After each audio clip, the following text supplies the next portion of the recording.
جب سے کینیڈا والے بیان وہ سوسائٹی میں گیا ہے تو مسلسل سوشل میڈیا پہ ہائپ کریٹ کی جا رہی ہے اور ایک مخصوص طبقے کی طرف سے جو بہت زیادہ شدت پسندی پھیلا رہا ہے. بار بار مجھے کہا جا رہا ہے کہ یہ جو معذرت آپ نے دوبارہ کی ہے یہ بھی قابل قبول نہیں ہے, اور اس طبقے کا بنیادی مقصد یہ ہے کہ میں یہ مانوں کہ میں نے گستاخی کی ہے اور پھر میں گستاخی سے معذرت کروں.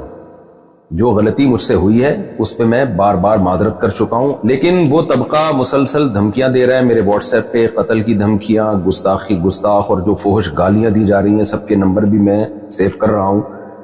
تو یہ سب کچھ چل رہا ہے میرے ساتھ. تو مجھے خیال ہوا کہ میں ایک علمی لحاظ سے بہرحال میں اس پہ ایک ویڈیو ریکارڈ کرواؤں, کیونکہ جو کچھ میرے مخلص لوگ ہیں, بعض لوگ, میجورٹی نے مجھے گستاخ قرار نہیں دیا الحمدللہ, میجورٹی علماء نے, بلکہ انہوں نے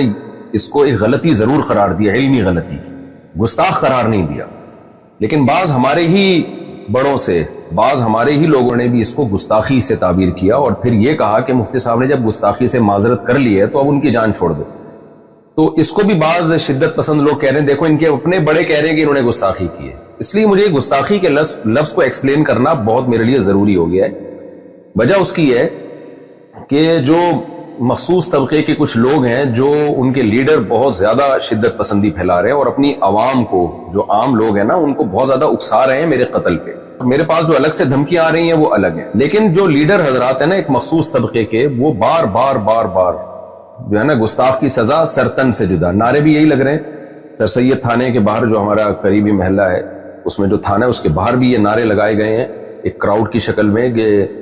گستاخ کی سزا سرتن سے جدا. نبی کی ایک سزا سرتن سے جدا, سرتن سے جدا. تو میں اس گستاخ کے لفظ کو آج علمی انداز سے ایکسپلین کروں گا, تحقیقی جواب بھی دوں گا, الزامی جواب بھی دوں گا کہ اگر آپ مجھ پہ گستاخی کے فتوے لگاتے ہیں تو پھر آپ ان لوگوں پہ بھی گستاخی کے فتوے لگائیں, تاکہ جو سادہ لوح لوگ ہیں جو واقعی نبی صلی اللہ علیہ وسلم سے محبت کرتے ہیں لیکن وہ غلط فہمی کا شکار ہو گئے, مجھ سے بدگمان ہو گئے کہ مفتی صاحب نے واقعی غلط گستاخی تو بہرحال کی ہے, بعض لوگ یہ کہہ رہے ہیں. تو میں نے جو غلطی کی ہے اس سے میں رجوع کر چکا ہوں, گستاخی میں نے نہیں کی ہے. پچھلے دنوں ہی مفتی طارق مسعود کی ایک ویڈیو سوشل میڈیا کے اوپر وائرل ہوئی جس میں اس نے قرآن اور صاحب قرآن کے بارے میں عرضہ سرائی کی, اور اس نے اپنے بہت سارے وضاحتی بیان بھی جاری کیے, لیکن وہ جو وضاحت تھی ان کے اپنے ہی علماء اس وضاحت کو قبول نہ کر سکے. کر لے, جو وضاحت آپ نے کی ہے وہ بالکل غلط ہے. جو وضاحت آپ نے کی ہے مجھے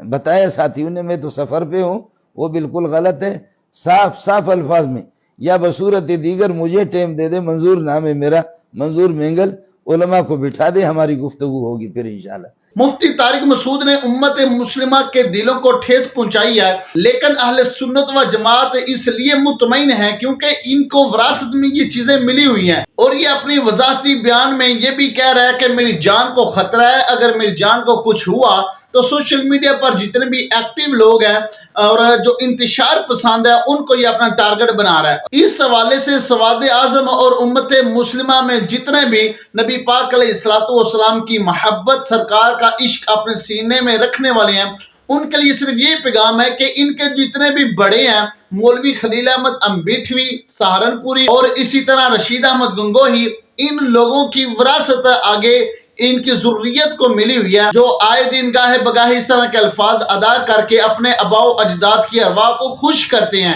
جبکہ سہارنپوری مولوی خلیل احمد امبیٹوی نے براہین قاطعہ کے اندر یہ لکھا ہے, اور امکان کذب کے خلف وعید کی فرح ہے جو قداماء میں مختلف فی ہو چکا ہے. اور اسی طرح فتاوی رشیدیہ کے اندر رشید احمد گنگوہی یہ لکھتا ہے, چنانچہ اہل عقل پر مخفی نہیں, پس مذہب جمی محققین اہل اسلام اور صوفیہ کرام اور علماء عظام کا اس مسئلے میں یہ ہے کہ کذب داخل تحت قدرت باری تعالیٰ ہے. یعنی فتاوی رشیدیہ کے اندر رشید احمد گنگوہی یہ لکھتا ہے کہ اللہ تعالیٰ جھوٹ بولنے پر بھی قادر ہے. تو یہ چیزیں ان کو اپنے بڑوں کی وراثت میں ملی ہوئی ہیں. غیظ سے جل جائیں بے دینوں کے دل, یا رسول اللہ کی کثرت کیجئے.